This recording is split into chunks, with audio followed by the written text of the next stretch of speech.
है और वोट चोरी के कीचड़ में भाजपा का कमल खिला है। और जहाँ जहाँ वोट चोरी का कीचड़ होता है वहाँ वहाँ भाजपा का कमल खिलता है। ये कोई पहली बार नहीं हुआ है। कहूँ कि ममता बनर्जी, जिनको बंगाल की शेरनी कहा जाता है, वो चुपचाप नहीं बैठेंगी और वो इसका जो वोट चोरी हुई है इसका वो शांतिपूर्ण प्रतिरोध करेंगी। उन्होंने पहले भी चेतावनी दी थी कि मैं 15 लाख लोगों के साथ सड़कों पर निकलूंगी। तो देखिए क्या होता है, 2-4 रोज़ में देखिए क्या होता है। ममता दीदी तो अब विधायक भी नहीं रहेंगे सर, तो सदन में गरजेंगे कैसे विधान?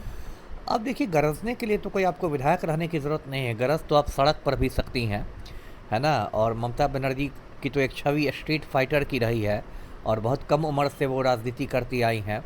और उनको पहली बार उनका नाम तब लोगों ने सुना था जब 1974 में वो कलकत्ता में जयप्रकाश नारायण के कार पर चढ़ गई थी। तो ये बात है। और उनको अग्नि कन्या, उसी समय से लोग उनको अग्नि कन्या के नाम से जानते हैं। देखिए, अगर जनता सच में साथ होगी ममता बनर्जी की, जो मुझे लगता है उनके साथ है, तब तो वो जीना हराम कर देंगी शुवेंदु अधिकारी का। जी, सोशल मीडिया पे जो है ज्ञानेश कुमार को बधाई दी जा रही है बंगाल चुनाव जीतने पे। मैंने भी बधाई दी है। सब लोग बधाई दे रहे हैं क्योंकि भाजपा चुनाव आयोग गठबंधन ने चुनाव लड़ा था और ज्ञानेश कुमार ने खुल्लम खुल्ला बेईमानी की है। चुनाव आयोग का नाम चुना आयोग पड़ गया है। बहुत ही बेशर्मी के साथ ज्ञानेश कुमार ने ये चुनाव कंडक्ट करवाया है।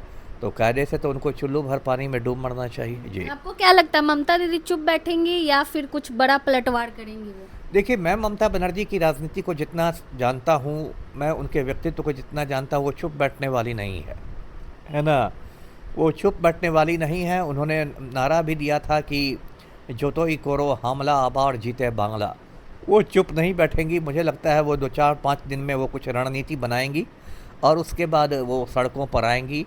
और दीदी का जलवा अभी भी कायम है। आप वोट चोरी से पिछले दरवाजे से जनादेश को हाईजैक कर सकते हैं, लेकिन सड़कों पर आज भी दीदी ही रानी है। जी, बंगाल में पहली बार भाजपा की सरकार बन चुकी है। इन्हीं सब मुद्दों पे बातचीत करने के लिए हमारे साथ पूर्व आईपीएस अमिताभ दास सर हैं। कहाँ चूक गई सर ममता दीदी? ममता कहीं नहीं चुकी है। ये वोट चोरी हुई है और जमकर हुई है और वोट चोरी के कीचड़ में भाजपा का कमल खिला है। और जहाँ जहाँ वोट चोरी का कीचड़ होता है वहाँ वहाँ भाजपा का कमल खिलता है। ये कोई पहली बार नहीं हुआ है। तो देखिए, बंगाल में शुरू से ही लग रहा था, एक तो चुनाव आयोग की विश्वसनीयता बिल्कुल समाप्त हो गई है। चुनाव आयोग का नाम लोगों ने चूना आयोग रख दिया है क्योंकि वो मतदाताओं को चूना लगाता है, ठगता है। पश्चिम बंगाल में भी चुनाव के कुछ महीने पहले ही SIR लागू किया गया, स्पेशल इंटेंसिव रिवीजन, हिंदी में उसको कहते हैं विशेष गहन पुनरीक्षण। और उसमें चुनाव आयोग ने क्या किया, जो ज्ञानेश कुमार है, जो मोदी का चपरासी बन के आजकल काम कर रहे हैं, इन्होंने 90 लाख मतदाताओं के नाम कटवा दिए वोटर्स लिस्ट है। ये कोई छोटी संख्या नहीं है, बहुत बड़ा आंकड़ा है, 90 लाख। और कहा गया कि ये बांग्लादेशी घुसपैठिए हैं और इसके मतलब इसकी वोट में तृणमूल कांग्रेस के बहुत सारे परंपरागत वोटरों के नाम काट दिए गए। SIR को चुनौती भी दी ममता बनर्जी ने, कलकत्ता हाई कोर्ट में भी, सुप्रीम कोर्ट ने भी, लेकिन कोर्ट से भी कोई खास फैसला नहीं आया। तारीख पर तारीख पड़ती रही। उसके बाद देखिए, जो ED है, प्रवर्तन निदेशालय, वो भी आजकल नरेंद्र मोदी का पालतू कुत्ता ही बना हुआ है। तो ED का भी जमकर दुरुपयोग हुआ। ED ने रेड किया IPAC के कार्यालय पर। IPAC वो संस्था है जो तृणमूल कांग्रेस की चुनावी रणनीति बनाती है। ममता बनर्जी उस समय भी काफ़ी नाराज़ हुई थी और उसने जाके ED अधिकारियों से छीन लिए थे लैपटॉप और कागज़ वगैरह। मतलब सब कुछ वहाँ झोंक दिया गया। इतना ज़्यादा CRPF की तैनाती हुई, अर्धसैनिक बलों की। ममता बनर्जी के भतीजा ने कहा, अभिषेक बनर्जी ने, कि बस राफेल की तैनाती बाकी रह गई है, बाकी सब तैनाती हो गई है। मुझे भी यही लग रहा था कि ज्ञानेश कुमार का बस चलता और तड़ी पार होम मिनिस्टर का तो अग्नि मिसाइल भी तैनात कर देते हर बूथ पर। और उन अर्धसैनिक बलों ने मतलब तृणमूल कांग्रेस के वोटरों को डराने धमकाने का काम किया। और अजय पाल शर्मा जैसे लठैतों को भेजा गया, जो पुलिस कहने के लिए IPS हैं लेकिन भाजपा के सक्रिय कार्यकर्ता की तरह काम करते हैं। तो पूरा एक जो माहौल बनाया गया वोट चोरी का, और वोट चोरी से भाजपा की सरकार बन रही है। मैं इसको लोकतंत्र का एक काला दिन मानता हूँ। इस तरह के चुनाव तो उत्तर कोरिया में होते हैं। जब उत्तर कोरिया में चुनाव होते हैं तो मतदान होता है 99.99999%।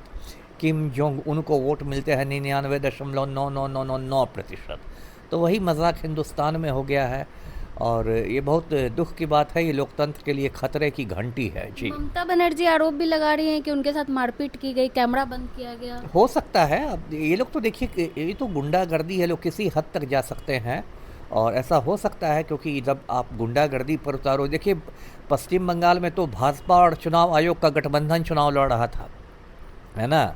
और जब चुनाव आयोग ही भाजपा के साथ गठबंधन कर ले तब क्या निष्पक्षता रह जाएगी। अब क्रिकेट का मैच होता है, उसमें अंपायर ही किसी एक टीम में मिल जाए तो क्या अंपायरिंग होगी, क्या निष्पक्षता होगी। तो हालात बहुत ख़राब हैं। मैं उम्मीद करता हूं कि ममता बनर्जी, जिनको बंगाल की शेरनी कहा जाता है, वो चुपचाप नहीं बैठेंगी और वो इसका जो वोट चोरी हुई है इसका वो शांतिपूर्ण प्रतिरोध करेंगी। उन्होंने पहले भी चेतावनी दी थी कि मैं 15 लाख लोगों के साथ सड़कों पर निकलूंगी। तो देखिए क्या होता है, 2-4 रोज़ में देखिए क्या होता है। ममता बनर्जी तो अपना सीट भी नहीं बचा पाई सर, क्या लग रहा है विपक्ष में रह पाएंगे वहाँ पे? मैंने कहा ना, बहुत ज़्यादा वोट चोरी हुई है और मतलब इस तरह से नंगा नाच करके एक आप जनादेश का हाईजैक किया गया है। इसी को कहते हैं जनादेश को हाईजैक करना। और इस देश में मतलब अब लोकतंत्र धीरे धीरे मरता जा रहा है और एक देश धीरे धीरे तानाशाही की ओर बढ़ता जा रहा है। बिहार के चुनाव में भी ऐसा ही देखा गया था। 10-10 हज़ार रुपये मतदान के एक दिन पहले महिलाओं के खाते में गए हैं, जो आचार संहिता का घोर उल्लंघन है। कायदे से चुनाव आयोग को रोक लगानी चाहिए, लेकिन ज्ञानेश कुमार तो खुद मतलब चपरासी बने हुए। अब ज्ञानेश कुमार के अगले उपराष्ट्रपति बनने की बात हो रही है। तो इस तरह से जब चुनाव आयोग दलाली करने लगेगा तो ये लोकतंत्र के लिए बहुत अशुभ है जी। लेकिन बंगाल में तो 10,000 रुपया नहीं दिया गया सर, 10 रुपए की झाल मुड़ी में ही वो हो गया। नहीं नहीं, झाल मुड़ी से जीत हार नहीं होती है। जीत तो वोट चोरी से हुई है, झाल मुड़ी तो दिखाने के लिए खाई गई। और ये तो वोट चोरी, जो मैंने कहा कि 90 लाख वोटरों के नाम काट दिए गए, सबसे बड़ा तो वो धक्का था तृणमूल कांग्रेस को। सुप्रीम कोर्ट को भी उस पर फैसला लेना चाहिए था, मतदान के पहले फैसला लेना चाहिए था, लेकिन सुप्रीम कोर्ट ने भी देश को निराश किया है। तो अभी देश पर मतलब एक तरह से काले बादल मंडरा रहे हैं और जो हो रहा है वो गलत हो रहा है जी। ममता दीदी तो अब विधायक भी नहीं रहेंगे सर, तो सदन में गरजेंगे कैसे विधान? अब देखिए, गरजने के लिए तो कोई आपको विधायक रहने की ज़रूरत नहीं है, गरज तो आप सड़क पर भी सकती हैं, है ना। और ममता बनर्जी की तो एक छवि स्ट्रीट फाइटर की रही है और बहुत कम उम्र से वो राजनीति करती आई हैं।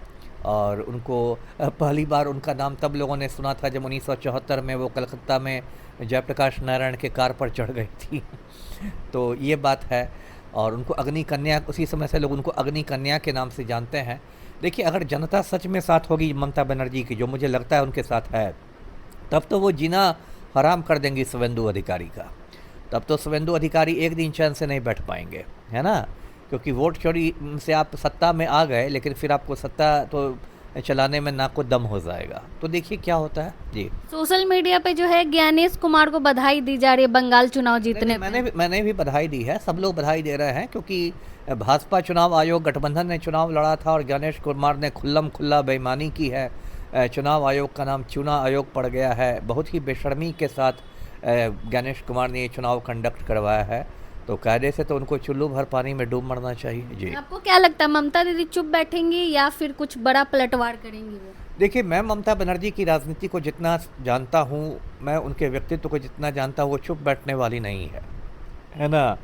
वो चुप बैठने वाली नहीं है। उन्होंने नारा भी दिया था कि जोतोई कोरो हमला आबार जीते बांग्ला। वो चुप नहीं बैठेंगी। मुझे लगता है वो 2-4-5 दिन में वो कुछ रणनीति बनाएंगी और उसके बाद वो सड़कों पर आएंगी। और दीदी का जलवा अभी भी कायम है। आप वोट चोरी से पिछले दरवाजे से जनादेश को हाईजैक कर सकते हैं, लेकिन सड़कों पर आज भी दीदी ही रानी है जी। सोशल मीडिया पे एक वीडियो वायरल हो रहा है सर, जिसमें भाजपा वाले बंगाल में बिरयानी, चिकन बिरयानी बांट रहे हैं। एक तरफ बिरयानी की दुकानें बंद करवाते हैं, दूसरी ओर बिरयानी बांट रहे हैं।